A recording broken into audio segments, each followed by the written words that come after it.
اهلا بيكم، ازيكم؟ عاملين ايه؟ يا رب تكونوا بخير. جالكم فيديو جديد، وصفة جديدة، وهنعمل العجورة. معايا نص كيلو من القمح، هغسله كويس وهنقعه من 3 ساعات ل4 ساعات، وممكن تنقعيه قبليها بليلة، يعني تنقعيه من بالليل، مش هيحصل اي حاجة، هيديك النتيجة افضل. هحط بقى عليه بعد ما اغسله واصفيه من المية كويس والنقع، وبعد النقع هحط عليه معلقة من السكر، معلقة من جوز الهند أو معلقتين، المتاح عندك حطيه.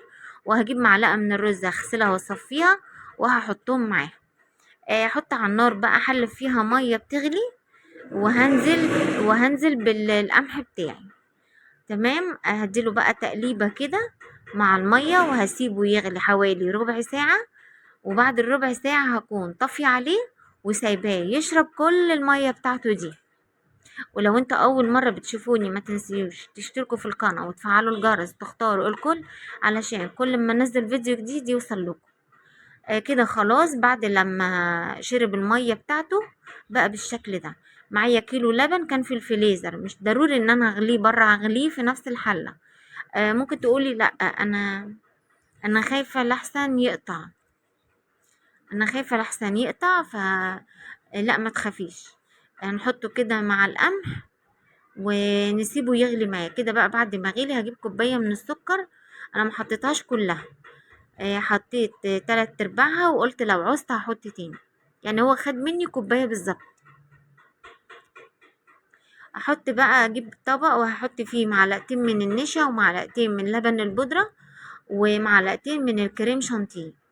وهجيب كوباية مية او لبن، كوباية مية او لبن، ادوبهم فيها مية برد عادي من حنفية، ادوبهم كويس علشان النشا بتاعتي ما تكلكعش. احط ميه من الحنفيه، هقلبهم كده زي ما انتوا شايفين. متنسوش بقى تحطوا لايك وتكتبوا كومنت حلو زيكم.